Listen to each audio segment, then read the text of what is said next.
Ang NUJP naman, kabrigada, idiniing dapat magsorry si Congressman Richard Gomez. Kaugnay pa rin ang isyu ng umunoy media spin.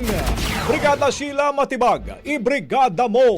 Brigada Live Report. Dapat intindihin na ang pagtatanong ng media ay bahagi ng kanilang tungkulin. Ito ang binigyang diin ng National Union of Journalists of the Philippines o NUJP matapos ang umano'y media spin na sinabi ni Leyte 4th District Representative Richard Gomez. Hinihingan kasi ng media ng komento si Gomez hinggil sa flood control structure na nag-collapse sa Matag of Leyte. Ayon kasi kay Gomez, tila may pagkakapareho ang mga tanong na sinansa kanya ng mga mamamahayag at may ginagawang media spin laban sa kanya. Samantala sa panayam ng Brigada News sa Manila, kay NUJP President Jonathan De Santos, sinabi nitong ang mabuting gawin ng mambabatas ay i-take down ang kanyang post hinggil dito. Naniniwala rin ang grupo na dapat humingi ng paumanhin si Gomez sa mga mamamahayag dahil sa kanyang ginawa.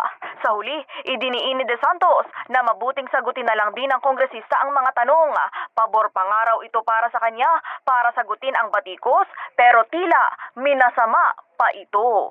So ang ibig sabihin, ang pinakamagandang mangyari sana ay kusang i-take down ni Congressman Gomez yung kanyang post, mag-apologize siya kung sa tingin niya ay nararapat. Sa tingin natin nararapat yon, pero syempre depende sa kanya yon kung sa pagbabasya niya. At finally ay sagutin niya yung mga tanong, di ba? Bakit? Eh di magpa-interview na lang siya o mag-set siya ng press conference para sagutin yon. In the heart of changing lives, ako si Brigada Sheila Matibag ng 15.1 Brigada News FM Manila, The Musica News Authority. Ang bahaging ito ay hatid sa atin ng Yummy-Vit ES3 Syrup. Simulang tuparin ang pangarap ng iyong anak. And stunting now,